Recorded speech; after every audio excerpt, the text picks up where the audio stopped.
How would you like a 15% discount to my daily email, the stack of stuff, the show notes, discounts to the conference, all of that? All you need to do is text the word show to 33777.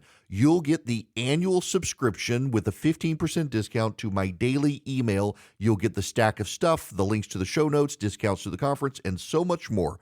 All you have to do is text the word show, SHOW, to 33777. Text show to 33777.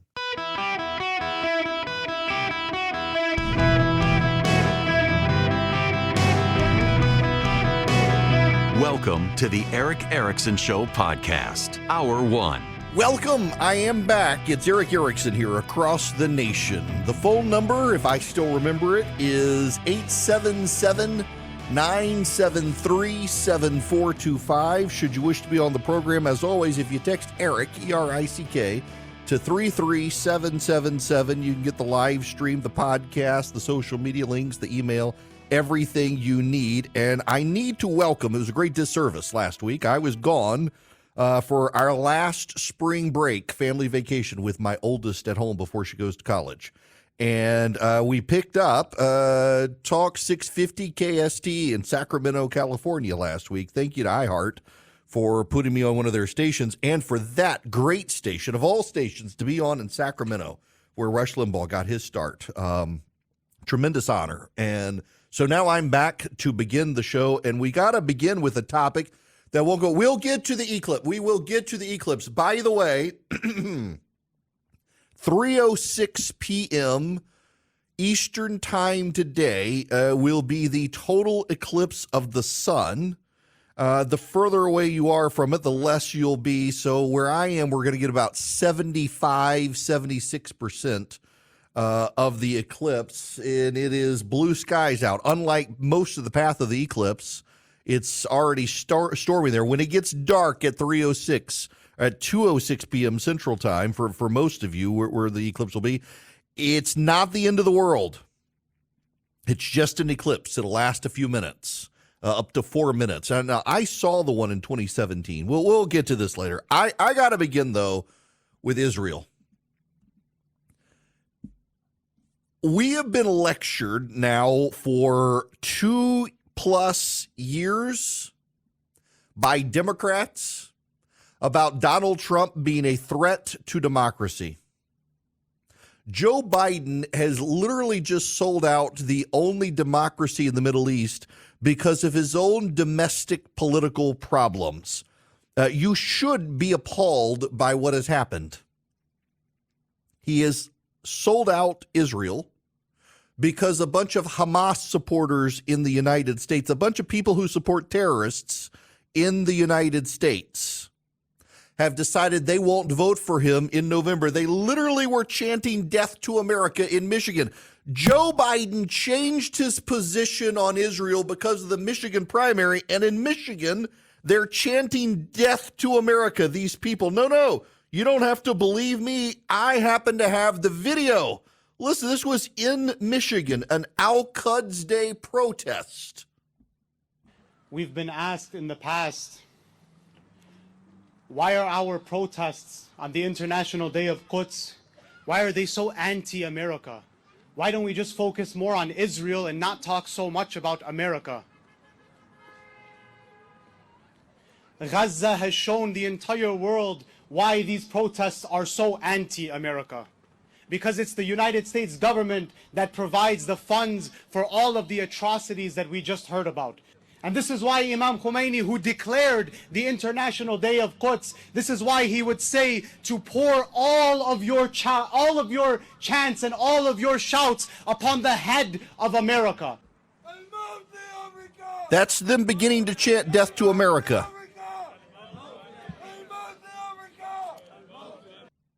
Yeah, you got that? That is death to America.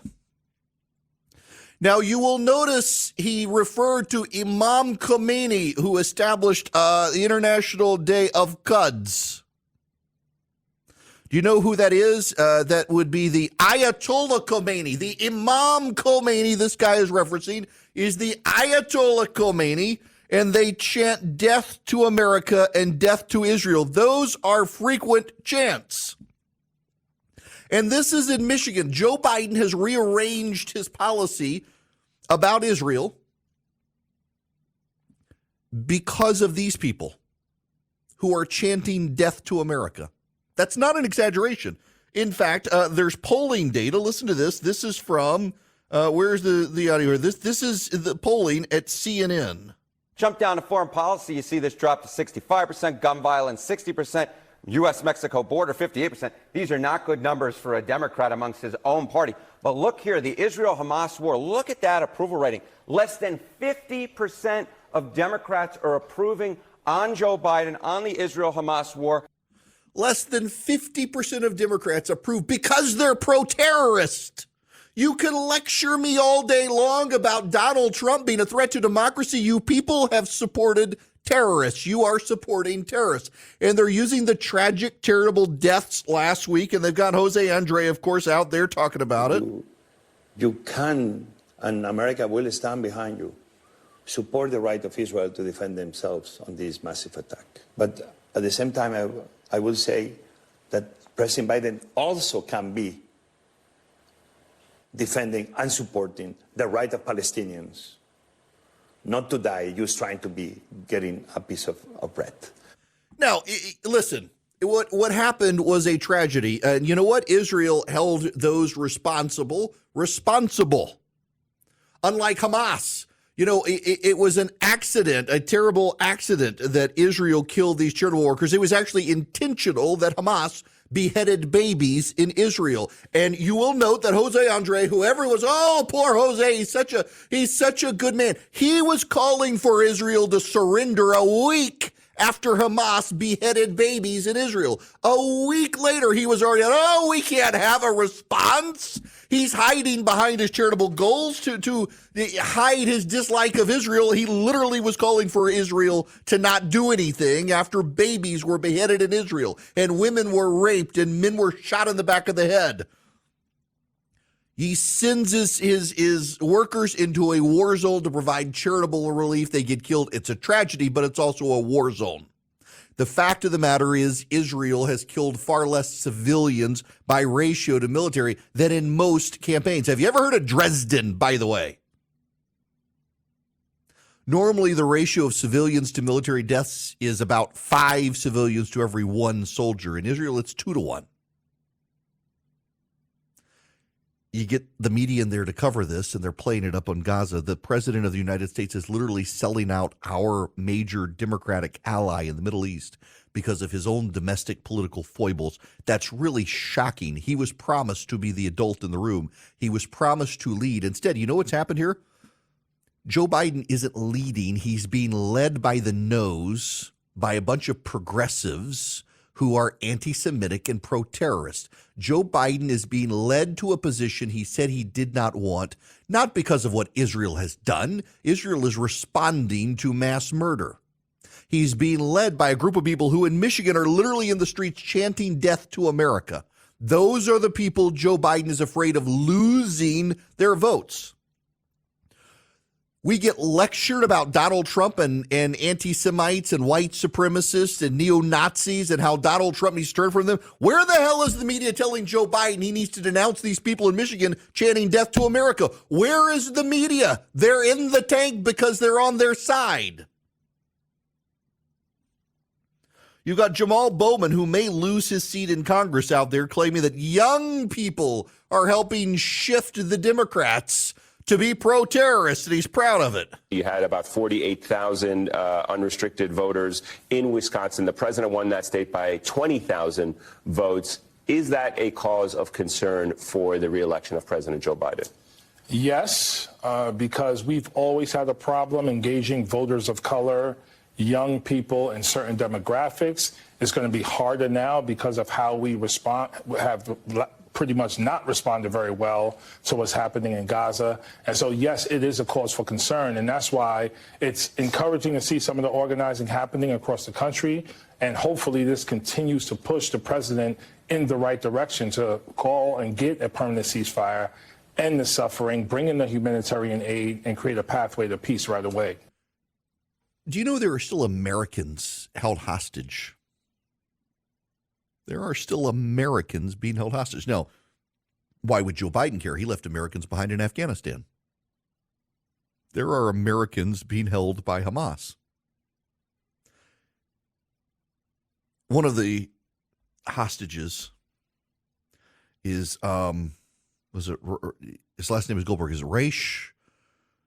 His mother has been one of the most articulate spokeswomen on the entire issue. She was on Face the Nation talking about this mass failure of everybody involved. Israel, Hamas, Qatar, the United States. The fact that these hostages are still being held, it really is remarkable. Remember, Margaret, we have 8 American citizens who have been held for 184 days, and we are feeling extreme desperation, despair, and we've had wonderful access and sympathy and open doors and lots of hugs from everyone in the U.S. government, but this is a very binary situation. We want our people back, period. And that's what we're going to be talking tomorrow about, is what is actually going to be happening, what leverage, what levers need to be pulled in order to make this happen, because 6 months is actually a complete failure on everybody's part, and I actually include myself in that as a parent, that I have not been able to save my son. And I don't know, I think that you're a parent, anyone who is a parent can appreciate our job is to keep our children safe, and when they get in a situation when they're not safe, our job is to save them. And I feel that I have failed, and I feel that our governments have failed, and I feel that all the parties at the table have failed to get these 133 souls back home. 133. Some of them are dead. They may all be dead. We don't know. But Joe Biden has prioritized making Israel surrender, threatening to withhold arms and money if they don't, as opposed to getting back Americans. Why is it Joe Biden bends over backwards for terrorists, for rogue regimes, for the Iranians, for the Houthi, for the Chinese, but not for Americans? He left Americans behind in Afghanistan. He's leaving Americans behind enemy lines in the grip of Hamas in Gaza. He's got Democrats chanting death to America in the streets of Michigan, and he's allowing them to control American policy towards Israel. He's willing to sell out Israel, our ally, to placate these people because he's decided Donald Trump is a bigger threat than Hamas. He's decided Trump in charge in Washington is a bigger threat than terrorists who would kill Americans. The Democrats have so internalized their fear of and loathing of Donald Trump, they will sell out Americans who are held hostage to terrorists because they're afraid it could cost them an election if they don't. How many Americans will die because of Joe Biden and his idiotic foreign policy? Too many is the answer. Too many.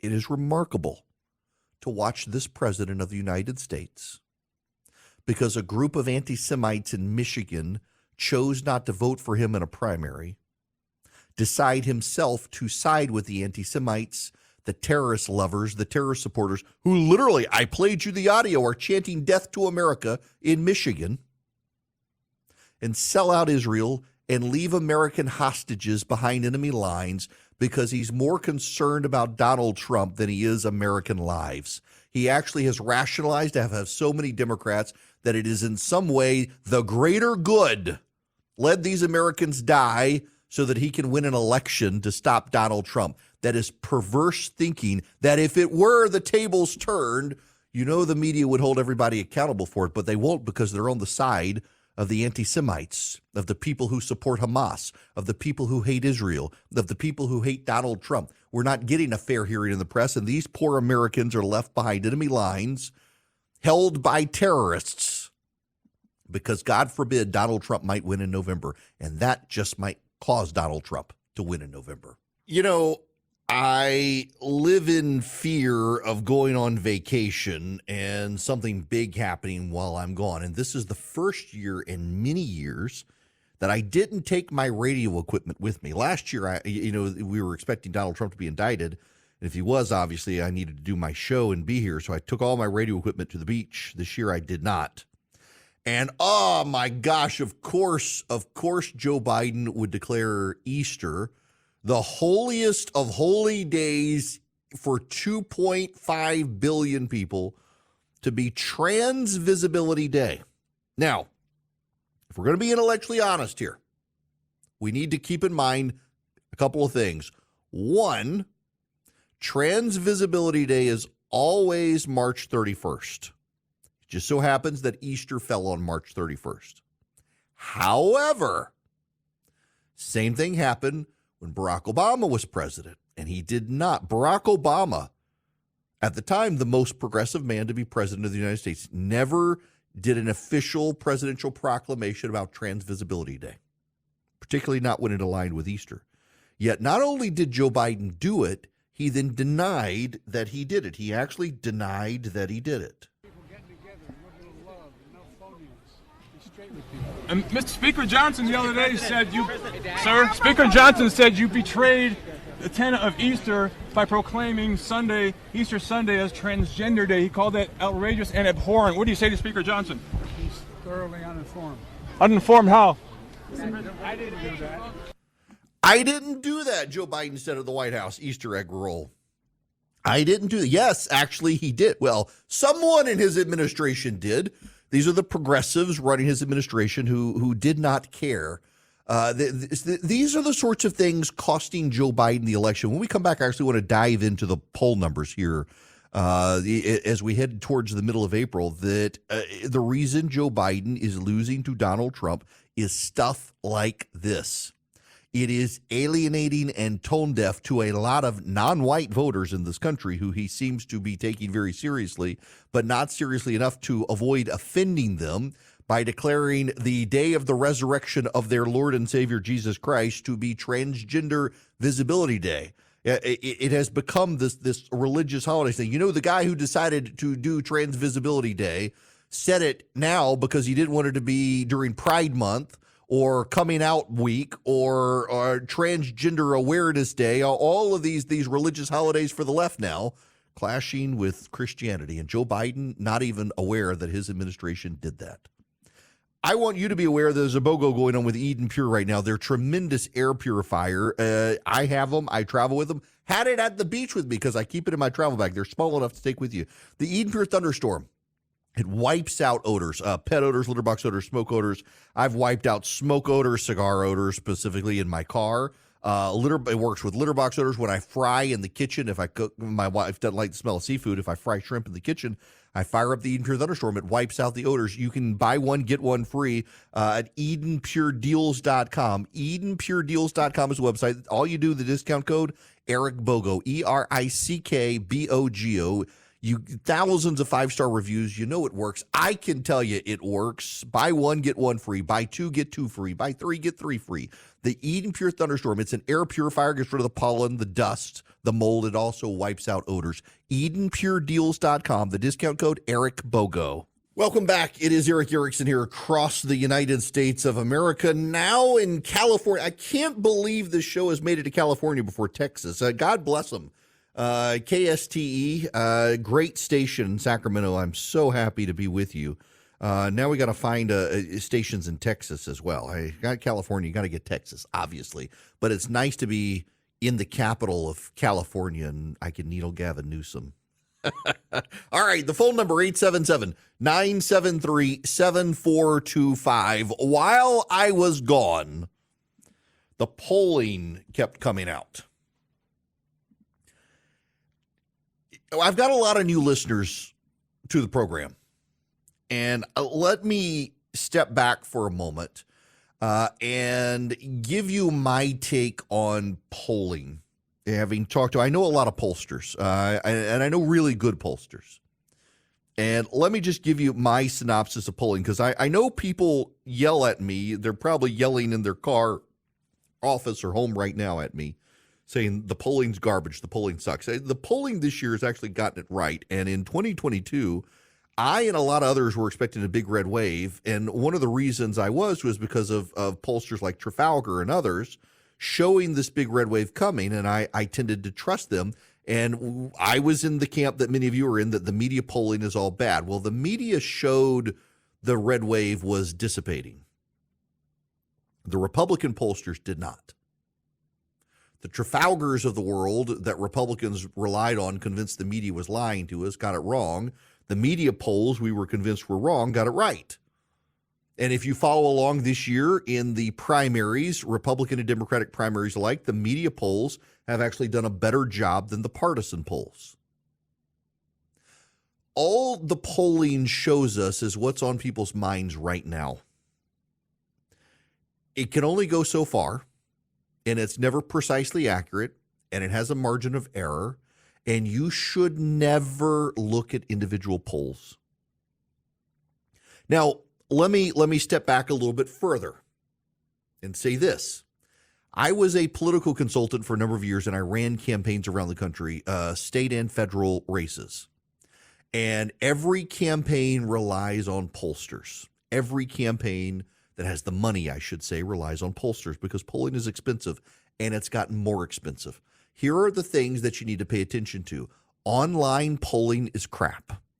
Do not pay attention to pollsters who do online polls. It's why I tend to be dismissive of like the Morning Consult poll and the Harris X poll and others that rely on online polling models. Online polling models are not good, and I don't think they ever will be good. And the reason they'll never be good is because it's hyper online people who are not normal people. If you're always online, you're not normal.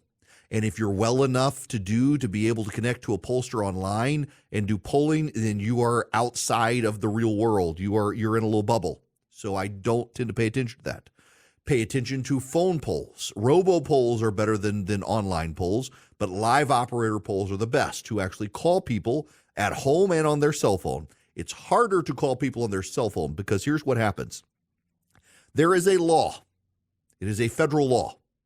You can randomly generate numbers and call people and try to get their landlines. You're not allowed to do that for cell phones. You have to manually dial cell phones. It's more costly to do a cell phone poll. It's more human intensive to do a cell phone poll, but you got to do them because more and more people have cell phones, not landline phones. All of this goes to take the polling averages. The polling averages do a good job of showing us what was happening. And my suspicion, my theory, my belief is that in 2022, as the red wave began to dissipate for a number of reasons, including the Roe v. Wade decision, the Dobbs decision, and the like, Republican pollsters started generating crap polls to skew the margins. However, the polling averages were detecting something was going on. The polling averages were still able to detect a receding red wave. So, when I look at polling, and I do look at polling, and even the people who yell about the polls are always wrong, look at the polls. But you should always look at the polling averages. Do not look at the individual polls. The individual polls are based on their models. They don't typically tell you what those models precisely are. And the individual polls are useful for when there are trend lines in certain directions, and those polls capture the trend lines. They're never capturing the accurate percentages, but if they can see the same shift everybody else is seeing, then you know the trends are probably holding steady. So if every pollster, regardless of where they are, if every pollster starts showing Donald Trump winning, then Donald Trump is probably winning, even if the actual number isn't right. You got me? If every poll starts showing Donald Trump picking up ground, even though the individual polls can't get the number right, if they're all showing Donald Trump picking up ground, the odds are Donald Trump is picking up ground. And therein lies the problem for Joe Biden and the Democrats right now, because Donald Trump has been picking up ground. Right now, in the polling average, as the shift begins among voters, we have Donald Trump up 0.3 of a point. Rasmussen has Trump up 8. Rasmussen has totally shifted. It did have Biden doing well, and now it's shifted. It's moved to a likely voter model. I actually don't like Rasmussen polling. I like Mr. Rasmussen, who is no longer with the Rasmussen Report. I'm not a big fan of Rasmussen Report polling, which is Trump up 8. Fox News has Donald Trump up 5 points. There has, however, begun to be a shift in the polling towards Joe Biden. But one of them, for example, Data for Progress, shows Joe Biden up 1. The Morning Consult poll, which I think is a garbage poll, has Joe Biden up 2. I, the Tip poll, which is actually a very good pollster, has Biden up 3. But as you know, or you should know, national polls don't mean anything, because our nation picks presidents based on the Electoral College. In Arizona right now, in the polling average, Donald Trump is up 4.5%. In the polling average right now, in Nevada, Donald Trump is up 3.2%. In the polling average right now, Donald Trump is up 0.6 of a point in Wisconsin. I think Biden's going to win Wisconsin, by the way. We'll get to that later. In Michigan right now, Donald Trump is up 2.8%. In Pennsylvania right now, Joe Biden is up 0.1%. In North Carolina right now, Trump is up 4.6%. North Carolina is considered by some to be a swing state. I don't really think it's a swing state. In Georgia, Trump is up 3.8%. Every poll in Georgia has Trump up. Wall Street Journal has him up 1. Marist has him up 4. Bloomberg has him up 7. CBS has him up 3. Emerson has him up 4. In Pennsylvania, Franklin and Marshall has Joe Biden up 10 points. Franklin and Marshall doesn't have a good track record. It's only 431 registered voters compared to the others that have about 1,000 registered voters. And it is wildly out of line. Let me give you the numbers in Pennsylvania. Fox has Trump up 2. Emerson has Trump up 4. Bloomberg has the candidates tied. CNN has a tie. Wall Street Journal has Trump up 3. Wall Street Journal was polling around the same time as the Franklin and Marshall poll. The Franklin and Marshall poll, not only did it do 431 registered voters, but it was a almost a 2-week poll. It was from March 20th to March 31st. That's a massive amount of time to only get 431 voters. You can see it's a deeply flawed poll just in the length of time it took to get 431 registered voters. The reality is Trump is probably winning in Pennsylvania. Now, Wisconsin's the one where I think Biden is winning. Emerson has Trump up 4. Bloomberg has Biden up 1. Washington Post has them tied. If it's tied, Biden has an advantage there. Now, I give you all of this so that you can understand a couple of things that are happening. One, Donald Trump has now come out on abortion, released a video, and said it should be a state decision. You know, that position is actually the popular decision. That position is actually the position that most Americans take now. Let every state decide for itself what it wants. There should be no national uniform position on abortion in the country. Pro-life groups hate it. Susan B. Anthony, a group I dearly love, Marjorie Danenfeller, who's the leader there, adore her. They're critical of Trump today on this. The reality, however, is that most Americans are fine with every state having its own policy. And if you don't like it, well, don't worry about it. But there's an issue in Pennsylvania, and the Wall Street Journal has this story about the fracking boom and Joe Biden's chances of winning. It's becoming a problem for Joe Biden in Pennsylvania that he's so deeply opposed to American energy production.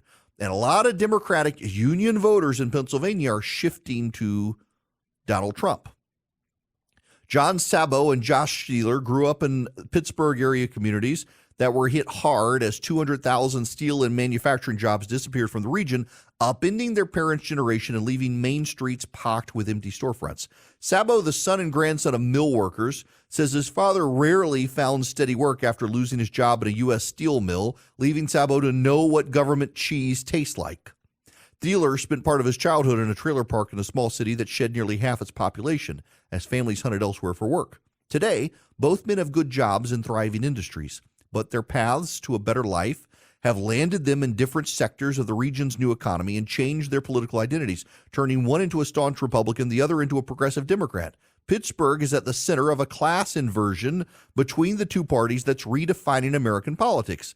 Democrats have traded their former blue-collar base for professional class, metropolitan workers. Republicans have become overwhelmingly dependent on working-class voters, concentrated in far-flung suburbs, small towns, and rural areas. And this is giving Joe Biden a run for his money because of the working class in Pennsylvania, where they tend to now be pro-fracking, pro-American energy, and anti-Democrat. It's gotten so bad for Joe Biden, he's had to stop a menthol cigarette ban. This tells you the problem for Joe Biden. In all honesty, in all candor, this sounds like a dumb point. I know it sounds like a hot take, and I don't mean it as that. I mean it very seriously. The Biden administration proposed a ban on menthol cigarettes 2 years ago. The FDA decided in April of 2022 flavored cigars and menthol cigarettes should be banned. The Biden administration has now announced it will not even consider it until after the election. Why? Black voters are more likely than any other to purchase menthol cigarettes and flavored cigars. This is all about the black vote. The fact that that Democrats, forget Biden, that Democrats will not ban cigarettes because of politics tells you everything you need to know about the freak out going on among Democrats with polling. This hour of the program brought to you by First Liberty Building and Loan. They are in Noonan, Georgia, but if you're in Sacramento, California, they can still help your business. If you're buying a building, building a building, you are buying on a business competitor or partner, those are the deals they specialize in. You need $250,000 or more, reach out to First Liberty. FirstLibertyGA.com. They make their own decisions. FirstLibertyGA.com. By the way, this is important. If you want to have a beer with me in Orlando, I'm going to be in Orlando next week. We're going to do an event, Pints and Politics. You can come hang out with me, do an Ask Me Anything on politics. Going to have a beer. The details are on the WDBO app. Likewise, we're going to put something together in Jacksonville for next week. I will be in Jacksonville and then drive down to Orlando. I'll be in Jacksonville on Tuesday. And then Orlando, I'll be there Thursday, and it should be a great time. I think Wednesday and Thursday, Orlando. We're getting the details. And then those of you in Greenville, I've promised you a visit. We're going to find time to come up to Greenville, and we're going to start doing station tours this year, which I'm excited about to be out. And so we'll get to Dayton and we'll get to Tulsa. And, hopefully we'll get out to Sacramento. Get around the country to visit and mingle with the listeners. But for those of you in Orlando, we're doing a Pints and Politics event. You can get the details on the WDBO app. You should download the WDBO app if you want to see me in Orlando. It'll be next week. I'm headed down there. Whirlwind month. On Friday, I'm going to be at the Masters. I'm going to be doing radio on Friday. I can't in good faith leave, so I'm going to show up early in the morning, stay as long as I can, and then step out to do the show and then go back. I made arrangements to be able to get back in because normally you're not allowed to. But I will be able to get back in and witness the Masters with my son, no less. Have some dear friends, Rick and Sally. They took me last year, and I had a cracked heel, and I was miserable the entire time. It was cold and wet, and I could barely walk. So, do you want to come back this year? You can bring your son with you. So my son and I are going to the Masters. I can't not do work on Friday. It's bad work ethic if I don't, having been gone last week on break. So I'll be there on Friday, but in the morning and the evening, I'll be watching the players in Augusta. When we come back, the doom and gloom and the eclipse as apocalypse.